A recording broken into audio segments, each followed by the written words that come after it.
Bismillahirrahmanirrahim. Assalamualaikum warahmatullahi wabarakatuh. Alhamdulillah. Alhamdulillahirabbil alamin. Wassalatu wassalamu ala asyrafil mursalin wa ala alihi wa ashabihi ajma'in. Asyhadu an la ilaha illallah wahdahu la syarika lah, waliyus salihin wa khaliqul khalqi ajma'in, wa ashhadu anna Muhammadan abduhu wa rasuluhu as-sadiqul amin. Ya ayyuhalladzina amanu ittaqullaha haqqa tuqatih wa la tamutunna illa wa antum muslimun. Allahumma inna nas'aluka ilman nafi'an wa rizqan tayyiban wa amalan mutaqabbala. Amma ba'd. Ikhwani wa akhwati fid din, kaum muslimin dan muslimat, hadirin hadirat, mukminin mukminat, hafizakumullah wa ra'akum. Alhamdulillah, kita bersyukur pada Allah Subhanahu wa taala, kembali pagi ini diberikan kemudahan untuk bisa bersama-sama mengawali hari kita, kehidupan kita dengan ibadah salat fardu subuh berjamaah. Lalu kita lanjutkan sejenak bersama-sama dalam majelis yang mulia ini. Mudah-mudahan apa yang kita lakukan, apa yang kita kerjakan dari salat serta zikir dan doa dan ilmu yang kita pelajari menjadi menambah catatan kebaikan kita di sisinya. Ucapan salat dan salam sama-sama kita berbanyak untuk Nabi kita sallallahu alaihi wasallam. Semoga kita mendapatkan syafaatnya pada hari kiamat kelak. Dan semoga ucapan selawat yang kita senantiasa baca menjadi bukti, salah satu bukti kecintaan kita kepada baginda kita sallallahu alaihi wasallam. Kita doakan orang-orang yang berjasa dalam hidup kita, orang tua kita, ibu bapa kita yang telah membesarkan dan mendidik kita, yang telah merawat kita, yang telah menyayangi kita. Mudah-mudahan Allah Subhanahu wa taala ampunkan dosa-dosa mereka. Kepada para guru yang senantiasa membimbing kita, mengajari ilmu kepada kita, kita doakan agar Allah terima segala kebaikan mereka dan Allah jadikan keberkahan dalam hidup dan anak keturunan mereka. Kembali kita bersama kitab Durus Al-Muhimmah Li'amatil Ummah. Pagi ini tentang dua surat yang disebut dengan Al-Mu'awwidhataini. Surat Al-Mu'awwidhatain itu adalah surat Al-Falaq dan surat An-Nas. Di dalam sebuah hadis disebutkan dari Uqbah ibnu Amir radhiyallahu ta'ala anhuma qala Rasulullah sallallahu alaihi wasallam,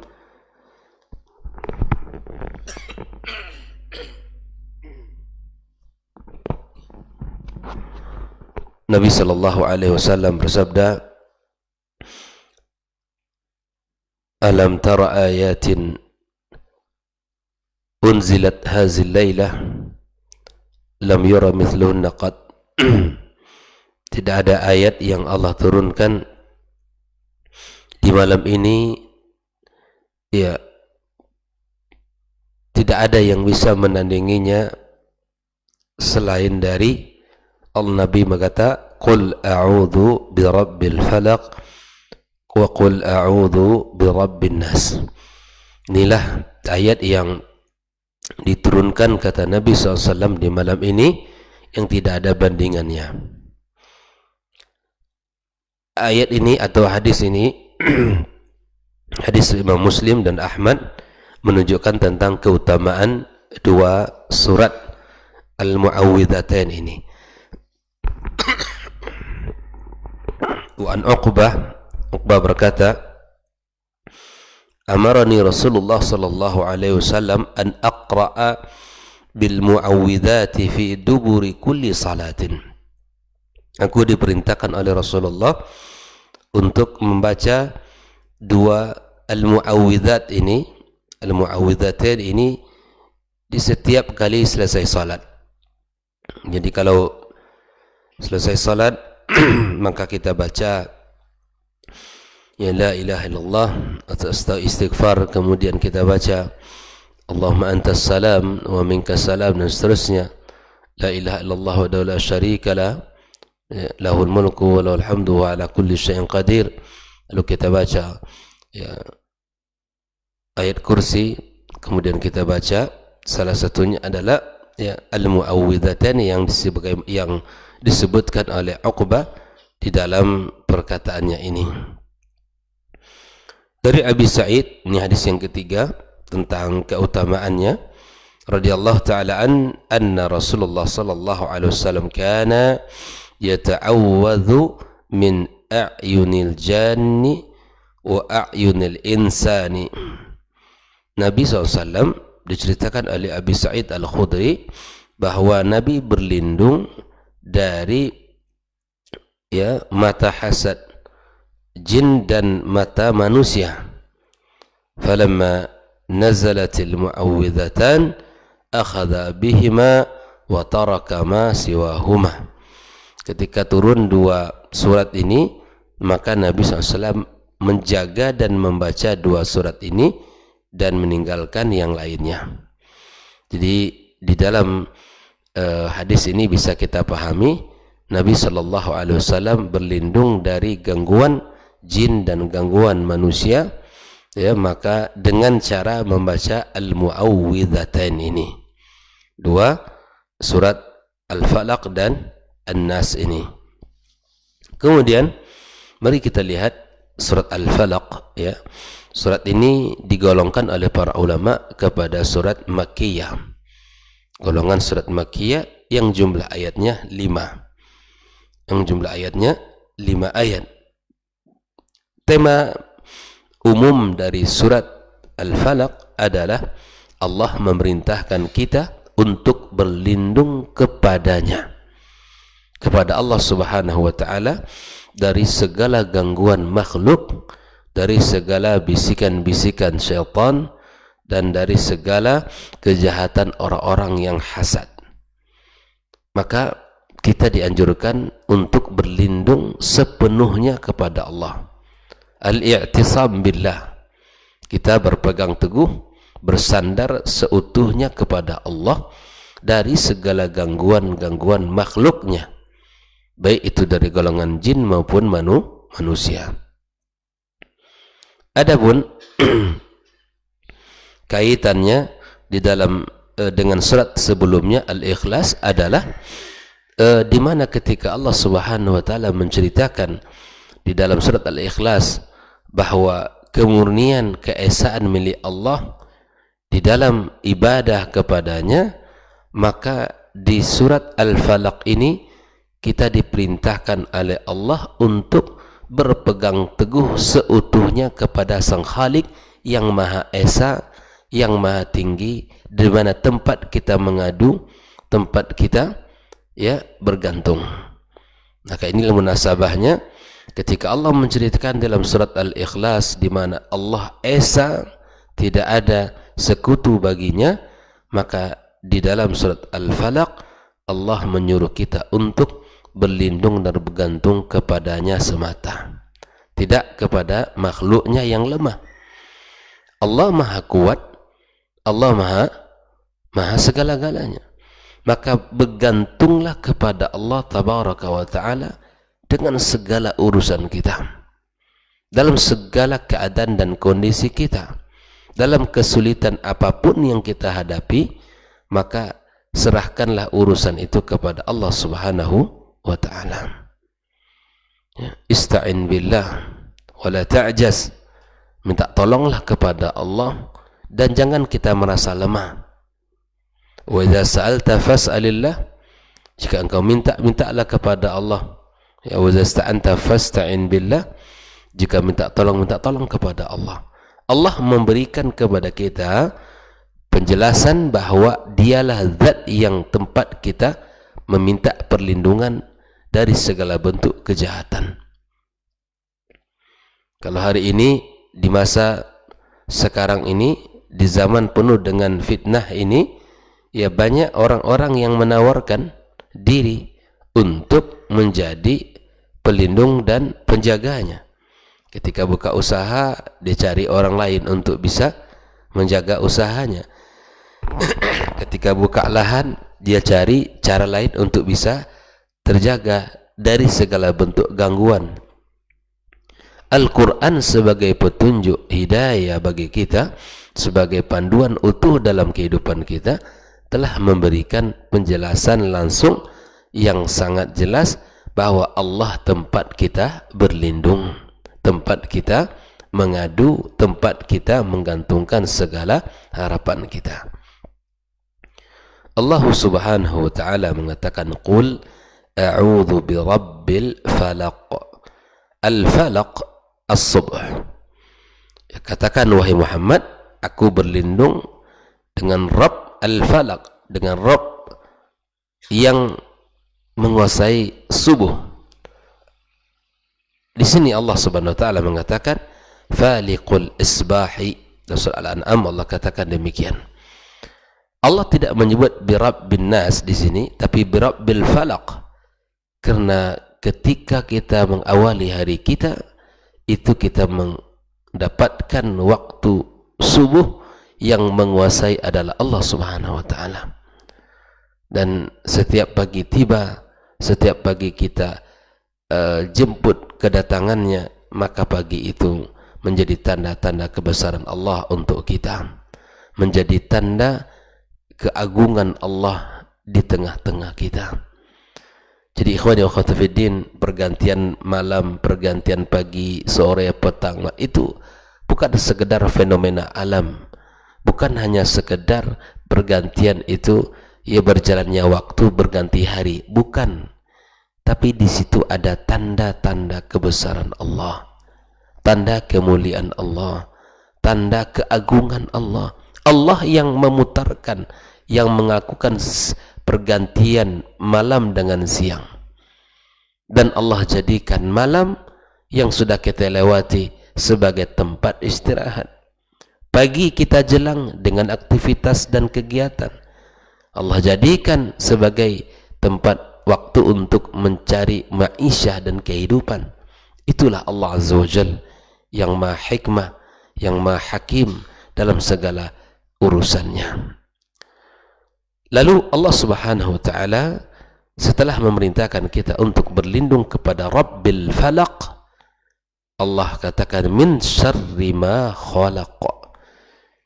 Dari apa kita harus berlindung? Dari segala kejahatan yang telah, ya, kejahatan makhluk yang telah Ia ciptakan. Artinya bahwa di dalam kehidupan kita, kita akan mendapatkan ya dari golongan yang jahat dan golongan yang buruk. Nah, kita diperintahkan Allah untuk berlindung dari makhluk-makhluk yang jahat ini. Min syarri jami'il makhluqat. Ya, berlindunglah kepada Allah dari segala bentuk kejahatan makhluk yang ada di muka bumi ini. Allah yang menyuruh kita. Allah yang menyuruh kita untuk kita berlindung kepadanya. Segala kejahatan makhluk yang telah ada di muka bumi ini. Wa min syarri ghasiqin idza waqab. Dan dari kegelatan, dari kejahatan malam apabila gelap gulita. Ghasiqil laili idza waqab, ghurub syams fahuwa al-lail idza aqbala bi dhulamihi. Kalau malam sudah datang dengan kegelapannya, maka kita berlindung kepada Allah. Karena malam itu ya termasuk waktu-waktu yang mana kejahatannya banyak. Kejahatannya lebih banyak daripada kejahatan di siang hari. Maka kita berlindung kepada Allah dari kejahatan malam apabila telah gelap gulita. Ya. Pagi kita berlindung kepada Allah, dan ketika malam tiba pun kita berlindung kepada Allah Subhanahu wa taala. Jadi hari-hari kita ini tidak terlepas dari apa? Dari ketergantungan kita kepadanya. Dari perlindungan diri, meminta perlindungan diri kepadanya. Itulah mukmin yang sejati itu. Mukmin yang baik itu. Selalu bersandar kepada sang Khaliknya. Rabbil falaq. Ya, min syarri ma khalaq wa min syarri ghasiqin idza waqab. Nah, ikhwani wa akhwati fid din, lalu Allah kembali menjelaskan, ya, dengan kita berlindung kepada Rabbil falaq ini, apa yang mesti kita minta? Wa min syarrin naffatsati fil uqad. Dari kejahatan, ya, bisikan penyihir perempuan yang telah, ya, menghembus di buhul-buhulnya. Jadi kita juga diminta oleh Allah untuk berlindung dari segala kejahatan makhluk, dan dari kejahatan malam apabila gelap gulita, dan dari segala kejahatan an-naffatsat as-sawahir. Ini dari hembusan bisikan wanita-wanita penyihir apabila telah menghembus, ya, tali-talinya. Kita diminta oleh Allah. Makanya yakinlah bahwa ketika kita berlindung kepada Allah, dalam segala urusan kita tidak akan pernah terjadi apapun kecuali atas izin Allah Subhanahu wa taala. Dalam hadis Ibnu Abbas radhiyallahu taala ketika Nabi memberi nasihat, ya, lam yadurruka illa bi syai'in qad kataballahu 'alaika. Kalau seluruh manusia ini berkumpul, bersatu, bekerja sama untuk memberikan mudarat kepada kita, tapi kalau Allah tidak berkehendak terjadi, tidak akan terjadi. Kuat enggak kita kira-kira begitu? Kuat. Kita punya kekuatan yang tidak dimiliki oleh siapapun, Allah Subhanahu wa taala. Kita yakini itu. Seluruh bumi ini berkumpul untuk menyesatkan, untuk membuat kita, yang mendapatkan bahaya, tidak akan pernah terjadi pada kita kecuali atas izin Allah SWT. Dan sebaliknya, walaupun mereka berkumpul satu bumi ini, saling tolong menolong untuk mendatangkan manfaat kepada kita, maka tidak akan pernah terjadi kecuali atas izin Allah SWT kepada kita. Ya, subhanallah. Kita menjemput takdir kita dengan kegembiraannya. Kita menjemput takdir kita dengan, ya, apa yang Allah berikan, yang terbaik yang Allah berikan kepada kita. Bayangkan. Maka mukmin tidak akan pernah gentar, mukmin tidak akan pernah takut, karena dia yakin tidak akan tercelakai oleh siapapun ketika Allah sudah berkehendak untuk menjaganya. Makanya setiap pagi, ya, pagi jelang pagi, kita berlindung kepada Allah. A'udzu bikalimatillahi tammati min syarri ma khalaq, min kulli 'ainin lama wa min kulli syaitanin wahama. Setiap pagi anak-anak kita jaga dengan perlindungan itu. Sebagaimana Rasulullah sallallahu alaihi wasallam menjaga dua cucunya ketika pagi, dia berkata, u'idzukuma bikalimatillahi tammati min syarri ma khalaq, min kulli 'ainin lamati wa min kulli syaitanin wahamatin. Kita minta perlindungan kepada Allah. Kita tidak tahu kejahatan-kejahatan makhluk ini, kejahatan-kejahatan manusia, kita tidak tahu. Allah yang tahu. Kita minta perlindungan kepada yang tahu, Allah Subhanahu wa taala. Anak-anak kita, ya, usaha-usaha kita, rumah kita, kebun-kebun kita, apapun, kita minta perlindungan kepada Allah dari mata-mata yang hasad. Ayat berikutnya, wa min syarri hasidin idza hasad. Dalam bab hasad ini, maka ini sangat kita berhati-hati. Makanya ada kaidah di dalam setiap nikmat itu tidak perlu kita sampaikan kepada orang. Walaupun dalam kedudukan hadisnya dibicarakan oleh para ulama fihi maqal, tapi maknanya sahih. Likulli ni'matin mahsud. setiap nikmat itu ada penghasadnya. Tidak setiap orang bisa menerima dari nikmat yang kita terima ini, yang kita dapatkan ini. Ada saja hati-hati atau mata-mata orang yang hasad kepada kita. Orang-orang nggak senang ketika kita mendapatkan rezeki. Tidak bahagia dia ketika kita mendapatkan nikmat. Maka subhanallah, al-ain al-hasad, mata yang hasad itu akan bisa mendatangkan penyakit bagi kita. Maka tidak semua nikmat yang kita dapatkan itu kita ceritakan ke orang, kita umbar di media sosial, kita jadikan sebagai status kita. Setiap jumpa dengan orang kita ceritakan. Tidak perlu. Ceritakan nikmat itu kepada orang yang Anda tahu ya dia orang baik. Karena ketika kita ceritakan, bisa jadi orang benci kepada kita, tidak suka kepada kita. Kita mendapatkan nikmat itu. Maka jadikanlah nikmat yang kita dapatkan itu at-tahadduts bin ni'mah, artinya kita dianjurkan untuk menunjukkan nikmat itu pada diri kita. Falyura min athariha, tampakkan pada jiwa, pada diri kita itu ya nikmat yang kita dapat itu kita nikmati.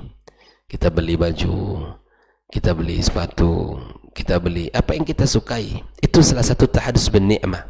Bukan kita umbar, bukan kita ceritakan, bukan kita angkat di media sosial. Sehingga nanti usaha Anda bisa jadi terhalang karena hasadnya orang, karena pandangan mata yang tidak senang kepadanya. Maka berhati-hatilah kita dari orang-orang yang hasad ini. Wa min syarri hasidin idza hasad, ay al-hasid, siapa dia? Alladzi yatamanna zawala ni'matil ghair. Yang hasad itu yang berkeinginan nikmat orang lain itu hilang, itu hasad namanya. Hasad itu ketika Anda ceritakan kepada orang nikmat Anda yang dapatkan dari Allah, maka dia berkeinginan hilang nikmat itu dari kita. Itu hasad. Dan ini tercela dalam agama kita. Tidak boleh kita hasad kepada orang lain. Wal hasadu awwalu dzambin asallahu bihi fis sama. Ya, hasad itulah pertama dosa yang dilakukan kepada Allah ya terhadap apa yang terjadi di langit. Ya. Wa awwalu dzambin asallahu bihi fil ard, begitu juga ya dosa pertama yang ada di muka bumi. Ini orang ya hasad, semuanya hasad. Ya, syaitan, iblis hasad kepada Adam alaihissalam, tidak suka dengan nikmat yang Allah berikan kepada Adam. Adam dirayu, Adam dilencengkan dari aturan Allah Subhanahu wa taala, sehingga dia dihukum, diturunkan dari jannah, dari surga. Ya, anak keturunan dia yang melakukan dosa pertama karena hasad kepada saudaranya. Ikhwani wa akhwati fiddin. Maka berhati-hati kita dengan orang yang hasad, yang menginginkan nikmat kita hilang dari kita.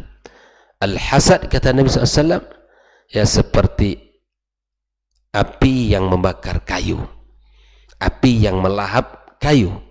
Hasad itu akan menguras seluruh kebaikan kita, menghanguskan seluruh ketaatan kita. Ini hasad ini nggak ada gunanya. Hasad ini akan menghancurkan kebaikan-kebaikan kita, membakar seluruh amal soleh kita. Maka berhati-hati dengan sifat hasad yang ada dalam diri kita.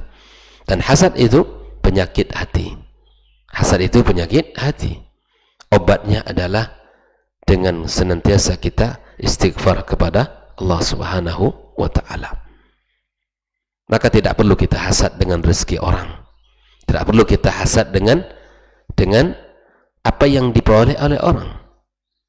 Karena sesungguhnya itu akan hanya merugikan dia, menghanguskan amal solehnya, membakar seluruh ketaatannya. Tidak ada terus baginya. Inilah orang yang merugi nanti. Tapi orang-orang soleh, ketika Anda ceritakan nikmat itu, dia tidak hasad. Yang ada padanya apa? Ghibtah. Ketika Anda ceritakan nikmat itu, maka dia memohon kepada Allah agar nikmat itu Allah tambahkan untukmu, dan dia juga mendapatkan seperti engkau dapatkan. Itu ghibtah. Kalau yang hasad itu tercela, kalau ghibtah itu terpuji. Beda ya? Hasad menginginkan nikmat itu hilang dari orang lain, berpindah kepadanya. Sedangkan ghibtah adalah dia berkeinginan nikmat orang itu bertambah, dan dia pun ingin mendapatkan apa yang didapatkan oleh orang tersebut, tanpa harus berpindah nikmat itu kepadanya. Oleh ikhwani wa akhwati fiddin, hafizakumullah wa ra'akum, surat Al-Falaq ini adalah surat yang mengajarkan kepada kita agar kita kuat dan kokoh untuk berlindung kepada Allah, ya, dari segala bentuk kejahatan makhluk, dari segala kejahatan malam apabila gelap gulita, dan dari segala kejahatan perempuan-perempuan penyihir, dan dari segala kejahatan orang yang hasad. Inilah 4 yang mana Allah perintahkan kita untuk berlindung kepada Rabbul Falaq, Rabb al-Falaq. Dengan satu perlindungan kepada Rabb ada 4, ya, dengan satu permintaan kepada Rabbil Falaq ada 4 yang kita diminta oleh Allah untuk berlindung dalam kehidupan kita, agar dalam perjalanan kita, agar hari-hari kita penuh dengan kebaikan. Bahkan ini adalah sebagai ayat-ayat yang dibacakan ketika, ya, di saat-saat meruqyah atau di saat-saat kita mendapatkan gangguan-gangguan di dalam kehidupan kita, dan ayat ini pun menjadi perlindung untuk melindungi kita. Kita mohon kepada Allah agar Allah jaga dan Allah lindungi kita dari segala kejahatan-kejahatan yang Allah sebutkan di dalam surat ini. Ya, mudah-mudahan Allah Subhanahu wa taala jaga kita bersama dari segala kejahatan-kejahatan, ya, manusia, makhluk dan seluruh ciptaannya, kejahatan malam apabila gelap, kejahatan wanita-wanita penyihir, dan kejahatan orang-orang yang hasad. Makanya orang yang hasad itu, sekali lagi, jangan orang yang sengsara.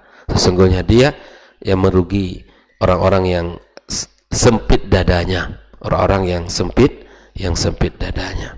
Tidak ada manfaat dan gunanya bagi orang-orang yang hasad tersebut. Wallahu ta'ala a'lam. Semoga Allah Subhanahu wa taala jaga kita, lindungi kita, dan berikan pertolongan kepada kita dari segala keburukan-keburukan, dan Allah bantu kita untuk senantiasa tetap bisa membaca surat Al-Mu'awwidhatain ini dalam pagi kita dan sore kita. Wa sallallahu ala nabiyyina Muhammadin wa sallam, wa subhanakallahumma wa bihamdika asyhadu an la ilaha illa anta astaghfiruka wa atubu ilaik. Wassalamu alaikum warahmatullahi wabarakatuh. Dr. Dasman Yahya Ma'ali LCMA Hafizahullah, Dr. Helmi Basri LCMA Hafizahullah, Dr. Hidayatullah Ismail LCMA Hafizahullah.